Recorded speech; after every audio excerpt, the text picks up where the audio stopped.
Hello les explorateurs et bienvenue dans la nation du e-commerce. Je me prénomme Nicolas Chevalier et suis explorateur en chef d'e-commerce Nation. Dans ce podcast, je vous emmène dans les coulisses du e-commerce en France. Comme chaque mercredi, vous découvrirez des retours d'expérience exclusifs, des histoires inspirantes et des personnalités hautes en couleurs. J'espère que vous êtes confortablement installés pour ce voyage au cœur de la nation du e-commerce. Bonjour à toutes et à tous, aujourd'hui j'ai le plaisir d'accueillir sur ce podcast des explorateurs Morgane Suquet qui est cofondatrice de l'entreprise QV Privé. Vous allez découvrir comment lier le concept d'adoption agricole et le e-commerce à créer une recette gagnante. Nous parlons de personnalisation d'expérience client, de logistique, de paiement mais aussi de tout le package qui est proposé par QV Privé à ses clients pour leur faire vivre une expérience unique. Salut Morgane, merci beaucoup d'avoir accepté de participer à ce podcast à mes côtés. Est-ce que tu peux dans un premier temps te présenter et nous expliquer un petit peu ton parcours ? Bien sûr. Déjà, salut Charles, je suis ravie de faire ce podcast. Donc effectivement, je m'appelle Morgane, j'ai 28 ans et je suis née à Paris. Pour me présenter un peu, je suis assez fan de bouffe et de tout l'univers culinaire depuis que je suis petite. J'ai découvert le vin un peu plus tard pendant mes études et je suis tombée vraiment amoureuse de ce produit. Et au niveau plus pro, j'ai deux parents qui sont entrepreneurs, donc j'ai vraiment baigné dans l'entrepreneuriat depuis que je suis toute petite aussi.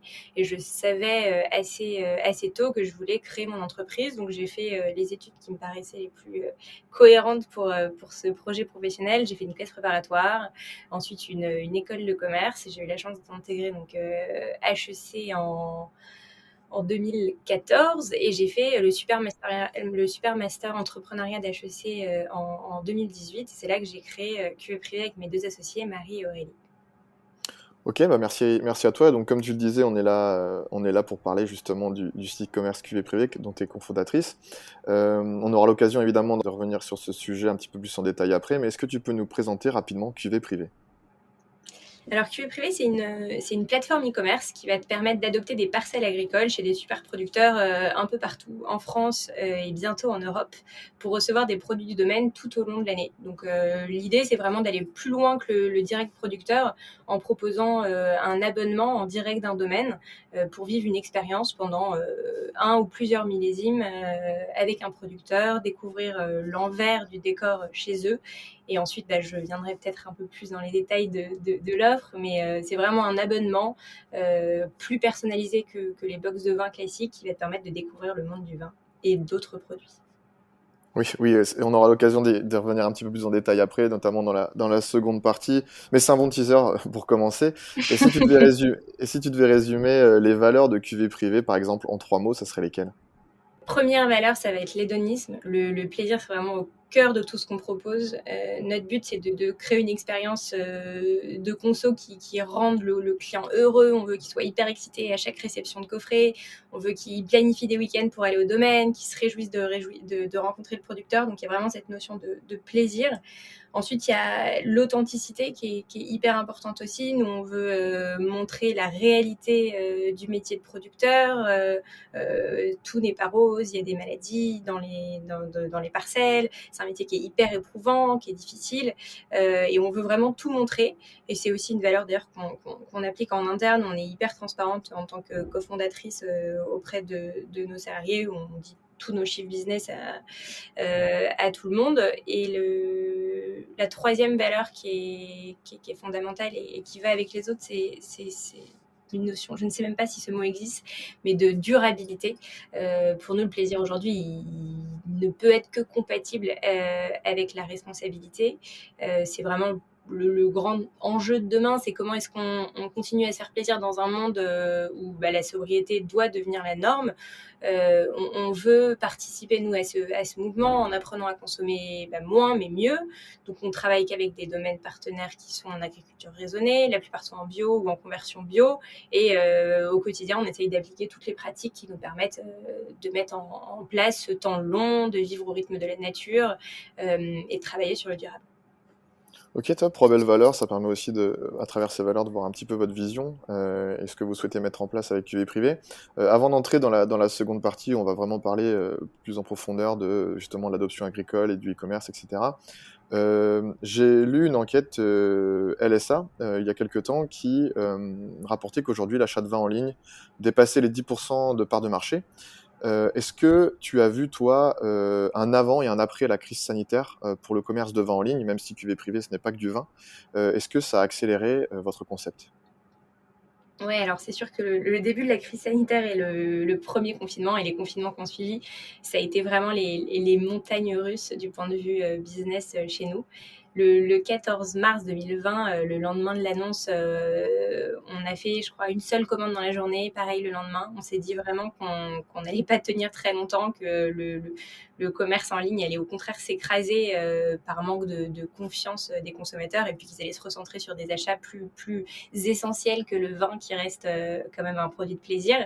Et finalement, on a connu, un peu comme tous les e-commerçants, un énorme boom une fois que les gens étaient bien dans leur confinement et qui cherchaient des nouvelles habitudes de consommation. Nos commandes ont connu un boom qui était assez énorme. À l'époque, nous, on vendait que des adoptions, donc des abonnements, et on a lancé en même temps, enfin pendant le premier confinement, des ventes flash qu'on appelle encore aujourd'hui les cuvées limitées. Donc c'est vraiment juste des offres commerciales qui étaient poussées par nos domaines partenaires qui, eux, étaient vraiment dans une situation compliquée puisque beaucoup vendaient en direct au domaine et là, ils ne pouvaient plus recevoir. Donc nous, on leur permettait de continuer à vendre en ligne.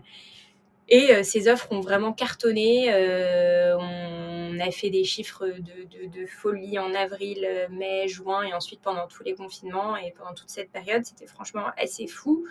Il y a eu un après-crise sanitaire aussi. Hein. On était comme tous les Français hyper contents que ce soit fini, bien sûr. Mais on n'est pas complètement sorti de cette affaire. Mais par contre, c'est vrai il y a eu un léger ralentissement. Il y a eu un retour à la normale. Il y avait à nouveau des alternatives pour acheter du vin et des produits d'épicerie fine. Donc la croissance est un peu tarie à ce moment-là. Et aujourd'hui, on a retrouvé un bon rythme. Ok, et en plus, du coup, en plus de votre rôle donc, dans l'adoption, ça vous a permis de lancer, comme tu disais, les cuvées limitées. C'était aussi un autre moyen, comme tu nous l'expliquais, d'accompagner les producteurs au sein de cette crise, en fait. Exactement. En fait, on leur a tout de suite parlé le tout début du confinement. On leur a dit c'est quoi vos enjeux, comment est-ce que vous allez gérer tous ces restaurants qui ferment. Parce qu'en fait, donc, il faut savoir que pour beaucoup de producteurs, nous en plus on travaille avec des producteurs indépendants qui font des volumes relativement modérés. Beaucoup travaillent avec des particuliers, et les particuliers ne se déplaçaient plus au domaine, donc ils n'avaient plus ce débouché commercial, et les CHR. Et or, les restaurants, les hôtels, tout était fermé. Donc vraiment, pour eux, d'un point de vue trésorerie, c'était une catastrophe. Tout ça pendant que, évidemment, la vigne continuait de pousser. Et donc, il fallait continuer à s'en occuper. Il fallait payer les ouvriers sur place. Donc, d'un point de vue financier, c'était vraiment compliqué. Et nous, on a été là pour eux à ce moment-là. Et encore aujourd'hui, ils nous le font sentir dans notre relation avec eux. Et c'est hyper appréciable. Ok, super. Ouais, comme quoi la crise sanitaire a aussi permis de faire bouger pas mal de choses et peut-être aussi de se rendre compte que le vin était peut-être aussi pour certains un produit essentiel dans leur quotidien. Tout à Euh, fait. on va passer du coup maintenant sur la seconde partie où on va vraiment un peu plus rentrer dans le concept de cuvée privée. Donc cuvée privée, ça permet d'aller plus loin dans l'achat en ligne de produits venant à base notamment de la terre, donc des vignes pour le vin, l'olivier pour l'huile d'olive ou le houblon pour la bière. On parle carrément d'adoption d'une partie de l'exploitation. Comment vous est venue cette idée, ce concept, et comment ça marche concrètement? Alors, notre point de départ à toutes les trois, c'était de trouver un concept e-commerce qui permette de vraiment repenser l'expérience non seulement d'achat, mais de consommation de vin et de produits du terroir plus largement. On avait eu la chance pendant nos études d'avoir des producteurs qui venaient sur le campus tous les mercredis soirs, qui parlaient de leurs produits, qui parlaient de leur domaine, qui parlaient de leur histoire, avant de nous faire déguster leurs produits. Le résultat, c'est que chaque dégustation était franchement magique. On avait l'impression de boire un nectar dont on connaissait les secrets. C'était hallucinant. C'était une chance folle. Et c'était ça qu'on avait envie de transmettre à nos futurs clients. Malheureusement, c'était un peu compliqué de faire venir des producteurs au domicile de tous les amateurs de vin et de produits du terroir. Donc, on a cherché une alternative à cette idée. Et en fait, un jour, on est tombé sur l'histoire d'un vignoble dans l'Oregon, aux États-Unis, qui avait vendu toute sa production à travers un système de parrainage de vignes. Ça nous a tout de suite parlé. On s'est dit, OK, on va lancer ça à l'échelle de la France, donc pas juste à l'échelle d'un domaine, et d'abord sur le vin, mais en fait sur tous les produits pour lesquels il y a des belles histoires à raconter. Donc ça a été vraiment le point de départ. Et comment ça marche concrètement? La question fondamentale. En fait, tu vas d'abord choisir. On est vendu que en ligne, hein, on est 100% e-commerce. Donc, tu vas aller sur notre site cuvée-privé.com. Tu vas choisir ton produit. Donc, aujourd'hui, on propose du vin, de l'huile d'olive, de la bière, du whisky. On lance le cidre en septembre. Donc là, dans quelques jours. Et à partir de là, tu vas pouvoir choisir ta cuvée préférée. Donc, par exemple, si tu choisis le vin, tu vas avoir du Saint-Émilion, du Gros Hermitage, donc les plus belles appellations françaises. Et c'est le début de ton adoption. Donc, tu vas recevoir ton kit de l'adopteur. C'est un petit kit avec un certificat d'adoption, des infos sur le domaine, des infos sur le producteur, ton invitation à venir au domaine, et je vais y revenir un peu plus tard. Ensuite, il y a une partie abonnement. Donc, tous les 3 mois, tu reçois un coffret saison avec ta cuvée d'adoption qui est personnalisée à ton nom. C'est le petit bonus sympa qui permet d'avoir un rapport un peu plus intime à ta cuvée. Et une autre bouteille surprise du domaine pour comprendre un peu et découvrir la gamme du producteur. Et le point dont je parlais, je sais que j'allais y revenir, c'était la visite. C'est hyper différenciant pour nous, en fait. C'est qu'on a envie que tu ailles au domaine, que tu rencontres le producteur, que tu choisisses ta parcelle. Donc, par exemple, si c'est un domaine dans le vin, que tu choisisses ta vigne, ton pied de vigne, et que tu déposes un petit médaillon à ton nom sur ta vigne, que tu la baptises presque. Et c'est ça qui va vraiment faire la différence entre une box de vin classique et nous, ce qu'on propose, qui est vraiment un abonnement au domaine avec un attachement au végétal. Et en plus de cette partie plus abonnement, tu vas avoir plein d'avantages liés à ton statut d'adopteur. Donc, tu as un pass illimité de livraison. Tu peux commander sur notre boutique en ligne sans payer de frais de livraison. Ça, c'est rarissime sur Internet vu les frais de transport que tu dois connaître. Et on fait aussi plein d'événements. On fait des dégustations, des ateliers aux pratiques au domaine. Là, par exemple, on fait des ateliers à vendanges un peu partout en France. Donc, tu rentres vraiment dans la vie des domaines et dans le monde agricole. Ok, top, merci. Bah, super, super précis comme explication. C'est vrai que c'est pas juste l'achat d'un produit, là en l'occurrence par exemple du vin en ligne, c'est vraiment toute une expérience, tout un pack découverte. Donc personnellement, d'un point de vue consommateur, je comprends déjà comment ça se passe et je suis déjà presque conquis. Mais au tout départ, comment est-ce que vous avez pitché ce concept lors de vos premiers démarchages de partenaires au sein des vignobles par exemple? Alors, je vais pas te cacher que c'était assez difficile le tout début. Donc, on avait entre 22 et 23 ans. On n'avait pas encore de diplôme puisqu'on était encore à HEC. On était 3 femmes et comme tu le sais, le monde du vin est quand même un monde assez masculin. Donc, on avait un gros déficit de crédibilité. En plus du fait qu'on n'avait aucun historique, hein, aucune vente. Mon associée Marie, elle est fille de vigneron en Champagne. Donc, ça, c'était notre atout terrain et notre petite légitimité. Mais on a décidé hyper vite de s'entourer d'un ténor du monde du vin, donc Bernard Neveu, qui est le chef sommelier du Bristol, et qui impose rien que par son poste. Donc avant même de chercher notre premier domaine, on a contacté ce fameux Bernard Neveu pour s'associer dans l'aventure cuvée privée. Et ensuite, on a fait plein de salons, plein de foires au vin. On a fait du démarchage au domaine directement dans les régions agricoles. Et on mettait en avant les avantages côté producteur, donc à savoir qu'on offre vraiment un canal de vente clé en main par rapport à tous les modes de commercialisation classiques. Nous, on achète beaucoup d'un coup, puisqu'en fait, on a un catalogue qui est quand même assez resserré. Donc, par producteur, le volume qu'on prend est assez important. Ils envoient tout par palette et nous, c'est nous qui nous occupons du dispatch par client derrière. On apporte des clients qui sont particulièrement fidèles. Donc, on a vraiment une grande partie de nos clients qui sont là depuis 2-3 ans, ce qui est assez rare aujourd'hui où les clients en fait, achètent un peu au hasard chez le caviste leurs producteurs et ne sont pas forcément très fidèles.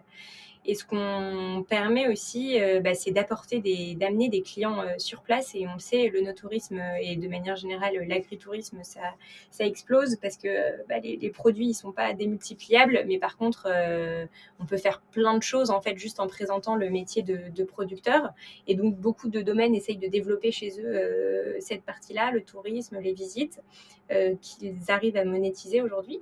Et nous, dans l'offre, en fait, il y a ce déplacement au domaine qui est évidemment facultatif, hein, mais en tout cas qui est fortement encouragé. Donc, ça leur plaît beaucoup, les domaines. Bah, justement, cette visite, c'est une de mes questions pour la fin de notre échange, justement sur voilà, ce qui peut y avoir en plus autour des vignobles pour faire découvrir tout ce terroir, etc. Le fait d'y aller sur place, les visites, tout ça. On en reparlera un petit peu plus tard, mais c'est super intéressant comme, justement comme démarche. Et pour revenir justement à vos partenaires, quels critères ces derniers doivent-ils remplir justement pour faire partie de votre catalogue? Alors le 1er critère qui est assez évident, surtout quand tu sais que une de nos valeurs est le plaisir, c'est la qualité. Donc, c'est la raison pour laquelle on a décidé aussi de s'entourer de Bernard Neveu dès le départ. On voulait, n'avoir que des cuvées d'exception, des cuvées qui allaient donner, entière satisfaction à nos clients, quand leur coffret allait arriver chez eux. Donc en fait, si tu veux, chacune de nos cuvées passe, le filtre de son palais. Il a un palais qui est particulièrement exigeant, donc on propose beaucoup de cuvées, il y en a très peu qui passent son filtre et qui ensuite arrivent sur le catalogue. Mais c'est vraiment ce critère qui est décisif. Le deuxième critère qui est très différent des sites e-commerce classiques, mais qui est important pour nous du fait de notre offre, c'est la personnalité en fait du producteur. Nous, on va vraiment à l'encontre des producteurs hyper élitistes qui travaillent qu'avec des allocations, qui ne reçoivent plus au domaine que les grands sommeliers et qui sont voilà, qui reçoivent plus du tout de particuliers. Nous, au contraire, on veut des producteurs qui sont passionnés, qui adorent parler de leur métier, qui adorent leur clientèle particulière, qui veulent savoir qui est le client final. Et donc, en fait, cette partie personnalité, pour pouvoir la tester, il faut vraiment aller sur place et les rencontrer. Et c'est pour ça qu'on garde une sélection assez resserrée. On ne peut pas se permettre d'avoir 100 000 références au catalogue, puisque le filtre personnalité est exigeant. Et le troisième critère, on en a un peu parlé avant, parce que ça fait partie aussi de nos valeurs d'entreprise, c'est la partie responsable. On travaille qu'avec des producteurs qui se sont engagés à travers des labels. On privilégie évidemment le label bio, mais aussi HVE, haute valeur environnementale. Et quand ils ne sont pas encore en bio, on les accompagne dans la conversion biologique. Donc ce critère, et encore plus aujourd'hui par rapport au début, c'est un inévitable. Et on ne travaille pas avec des producteurs desquels on n'apprécie pas les méthodes d'élaboration. Admettons, demain, moi, je suis producteur, c'est pas si simple de rentrer dans votre catalogue, quoi. Faut quand même avoir Et non. quelques bons critères en sa faveur. Ouais, et puis aujourd'hui, on a la chance d'avoir pas mal de propositions de domaines qui veulent rentrer sur le catalogue. Et là, notamment en ce début d'année, en tout cas dans cette rentrée scolaire 2022, puisqu'en fait, les vendanges s'annoncent assez bien. Donc, a priori, il va y avoir du volume, et on le voit parce qu'on reçoit beaucoup de propositions de domaines. Et c'est vrai que là, c'est plus nous qui stoppons les potentiels partenariats, parce que un des 3 critères n'est pas forcément respecté. C'est aussi un signe de succès hein, quand les producteurs viennent directement vers toi pour créer un partenariat, alors qu'au tout départ de votre projet, c'était pas si simple d'avoir des partenaires. Voilà, ça montre aussi que vous travaillez dans le bon sens et que vous vous faites une renommée au fur et à mesure. Complètement. Donc, j'imagine que pour vous, c'est aussi intéressant. Ouais, c'est une grande satisfaction. Et du coup, pour revenir un petit peu plus sur ce que vous proposez, donc vous proposez de la personnalisation, donc comme tu l'expliquais un petit peu tout à l'heure, chaque client reçoit sa propre cuvée avec son nom sur l'étiquette personnalisée qu'il décide en amont, etc. Comment ça se passe ce processus de personnalisation? Est-ce que c'est vous qui vous occupez de tout? Est-ce qu'il y a aussi le producteur? Alors, pour nous, le but, c'est que ce soit le moins chronophage possible côté producteur. Il a déjà 1000 métiers, chef d'entreprise, chef d'exploitation, directeur des RH. Donc, le but, c'est que ce soit exactement, et il y en a beaucoup. Nous, on a envie qu'ils se concentrent à fond sur recevoir des clients quand il y en a, et puis surtout sur élaborer les meilleurs produits possibles. Donc, ils nous envoient des bouteilles par palette sans étiquette, et nous, on a un entrepôt en Champagne où nos préparateurs de commandes s'occupent de l'impression des étiquettes personnalisées, le collage des étiquettes, la préparation des colis individuels et l'envoi via un transporteur. D'accord, donc la livraison, qui était ma question suivante, c'est vous qui vous en occupez à 100% justement pour laisser le producteur dans son métier de base Exactement. Et ça, c'est un des et aspects se qui plaît focaliser sur beaucoup le au produit. domaine. Ouais, parce que c'est compliqué, ça coûte cher en plus de faire des livraisons individuelles pour les particuliers. Donc pour eux, c'est un gros plus d'avoir juste à envoyer par palette et que ce soit nous qui nous occupions du reste. Ok, vous centralisez l'ensemble justement de ces... à partir du moment où vous référencez un nouveau partenaire, vous vous occupez à partir du moment de l'achat des différents produits, vous vous occupez de la livraison, etc., de la relation client. Complètement. Ok. J'ai vu aussi que vous proposiez différents paiements possibles, notamment au trimestre ou à l'année. Est-ce que tu peux nous parler un petit peu de la proportion de chaque solution et quelle est votre stratégie derrière tout ça?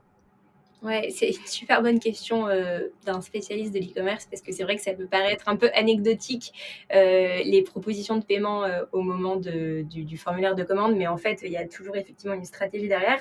Nous, au début, on proposait que le paiement, one shot, donc le paiement à l'année, voire le paiement, sur 2 ans et le paiement sur 3 ans et on avait beaucoup de cadeaux. On avait une proportion, supérieure de cadeaux versus, achat pour soi. Et or, notre but, c'est quand même de toucher directement le client final, qu'il ait envie de s'abonner pour lui-même. Parce qu'en fait, c'est aussi là où tu as les clients les plus fidèles qui restent avec toi pendant longtemps, qui vont racheter sur la boutique, etc.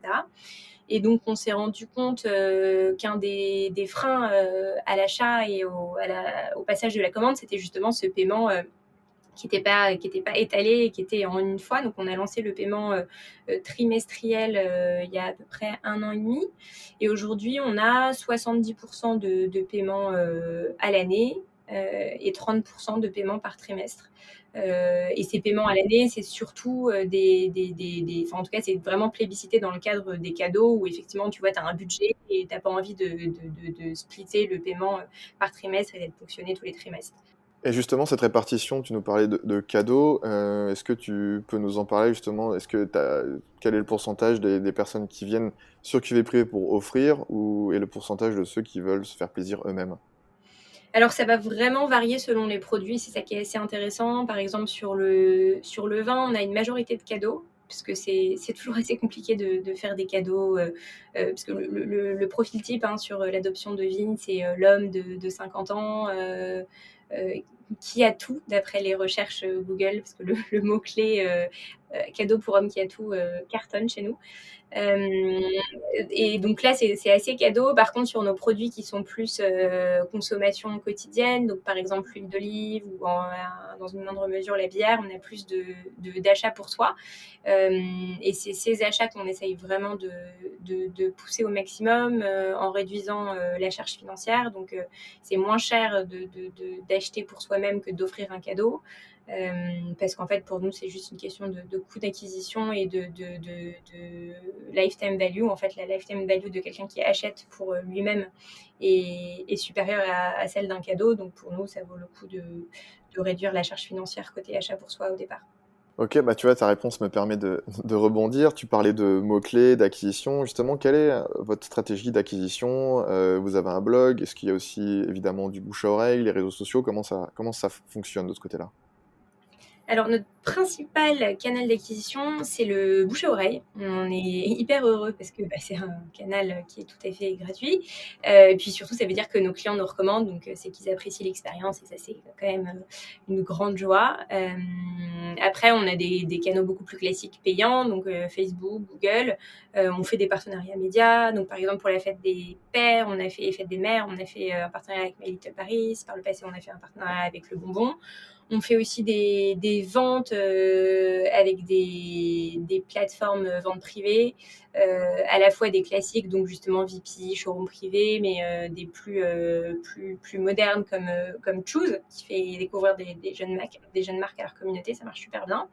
On a, comme tu le disais, un blog qui est hyper actif. En fait, on a la chance d'avoir une offre qui contient du contenu, en fait, puisque tu as des cartes postales du producteur qui sont envoyées tous les trimestres à nos clients pour leur tenir au courant, justement, pour les tenir au courant des nouvelles du domaine.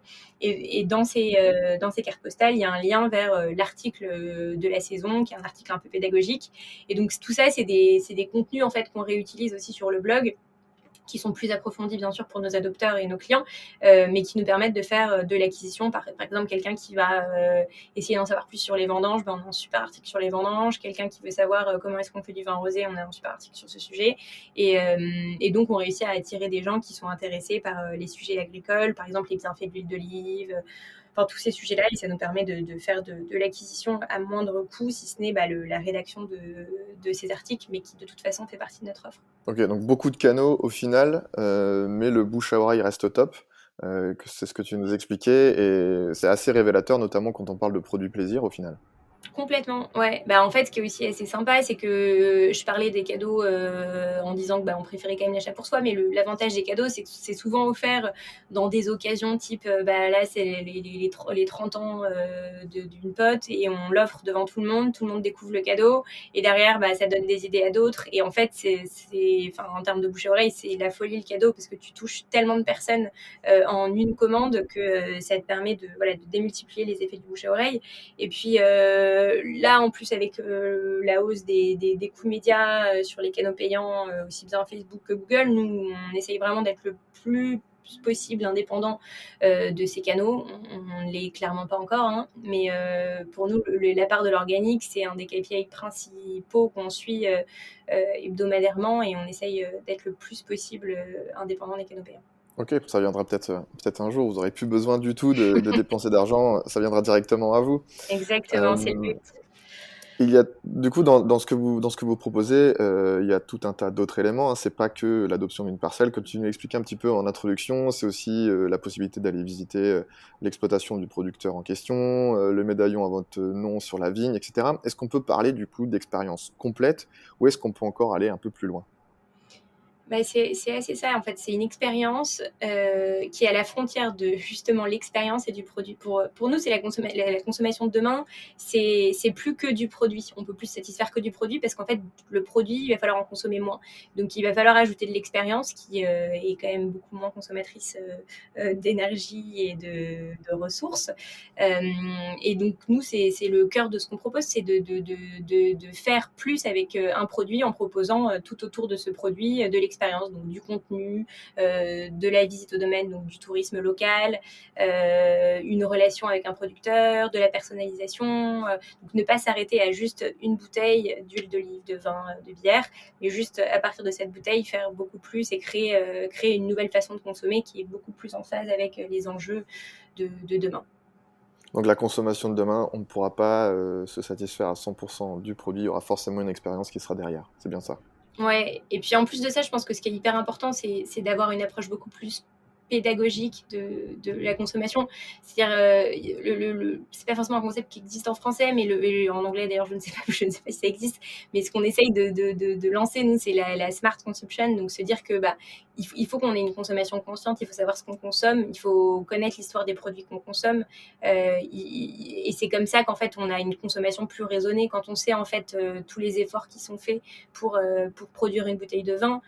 Quand on sait la force de la nature, les aléas de la nature, et on comprend le prix, et donc on va arrêter d'acheter du vin à 3 euros, parce qu'en fait ça peut pas être du vin qui est produit dans des bonnes conditions.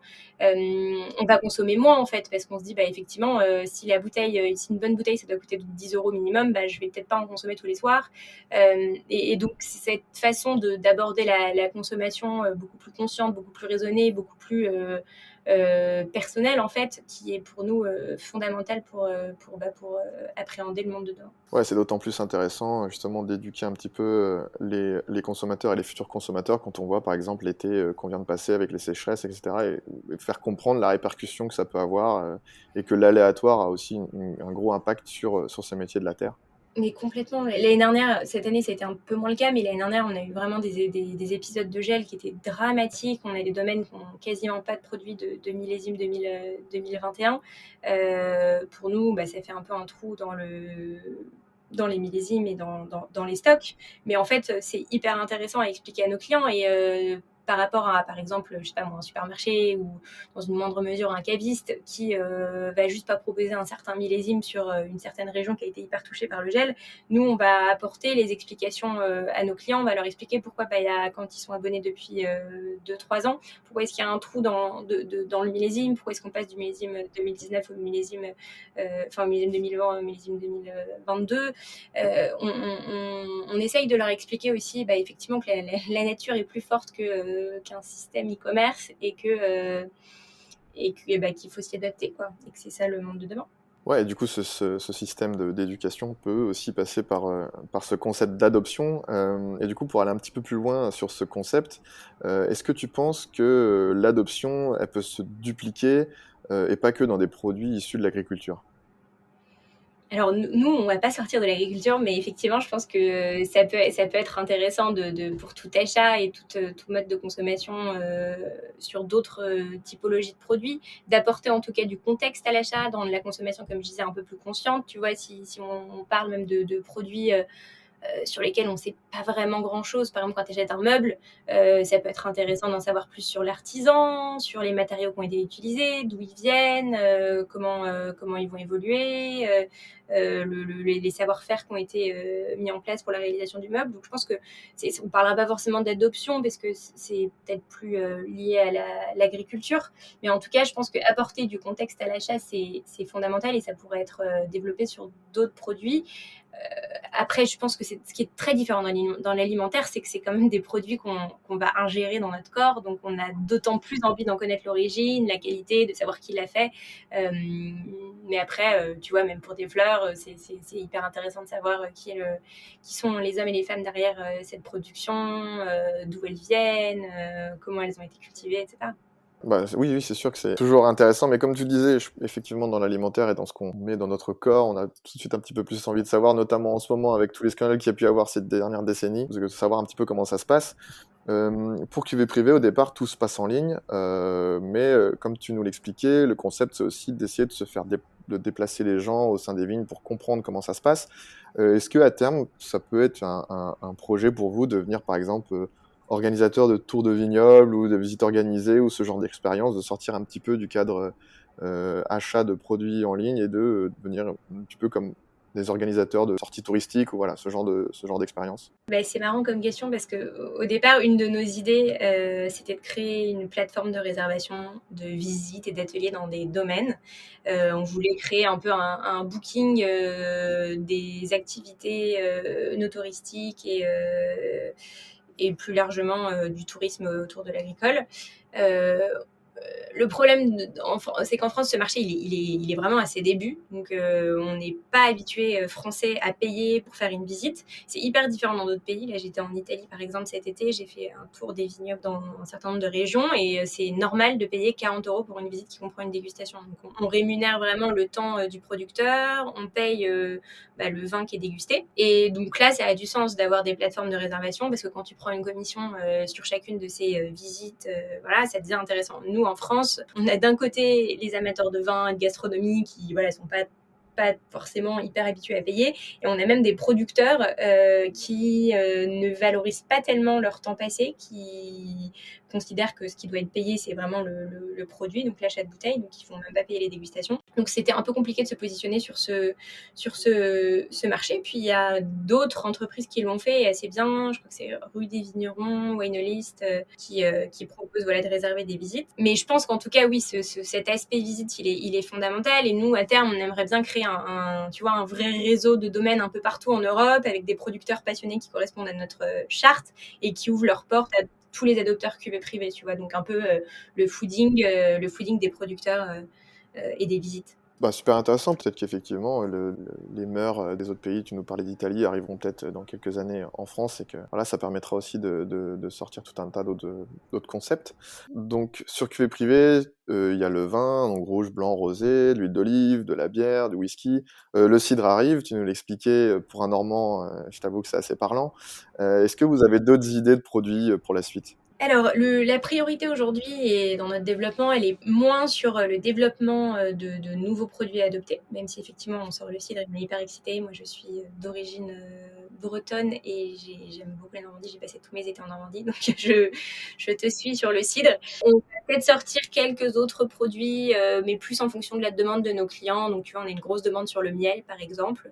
Il faut qu'on voit l'opportunité. On va renforcer nos gammes sur les produits existants. On va développer les partenariats avec des domaines étrangers sur les produits existants. Donc, par exemple, je te parlais d'Italie tout à l'heure.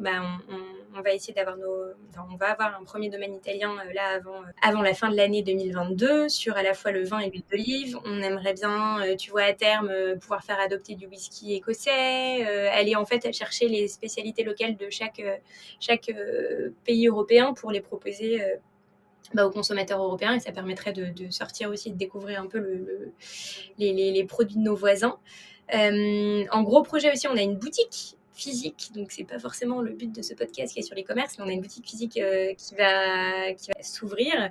C'est un peu lié à l'e-commerce quand même, parce que notre point de départ c'était d'ouvrir un point de click and collect, parce qu'on s'est rendu compte qu'on avait quand même une grosse partie de nos clients qui étaient en région parisienne, et que pour des raisons écologiques ça avait quand même plus de sens d'avoir une partie des envois qui arrivent au même endroit. Et à partir de ce point de click and collect est sortie l'idée d'avoir une petite boutique, et donc voilà, c'est un projet un peu excitant qu'on aimerait avoir pour Noël.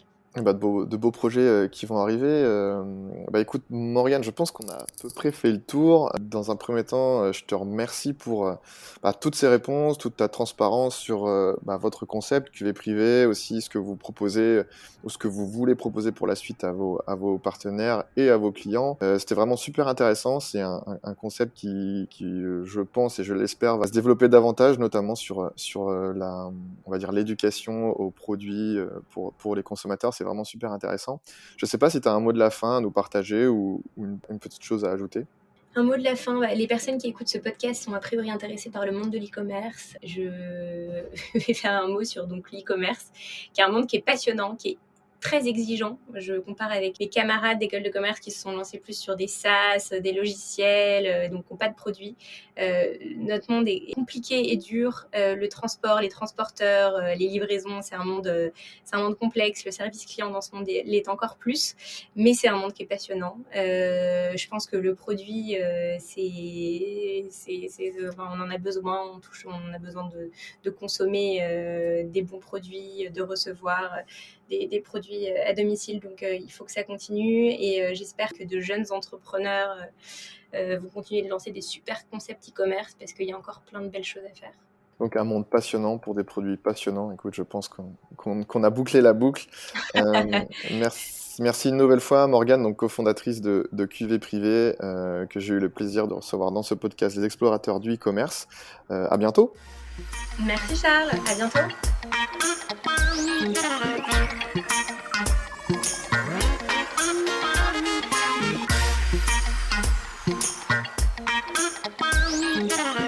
J'espère que ce podcast vous a plu. Je vous donne rendez-vous la semaine prochaine pour la découverte d'une nouvelle personnalité.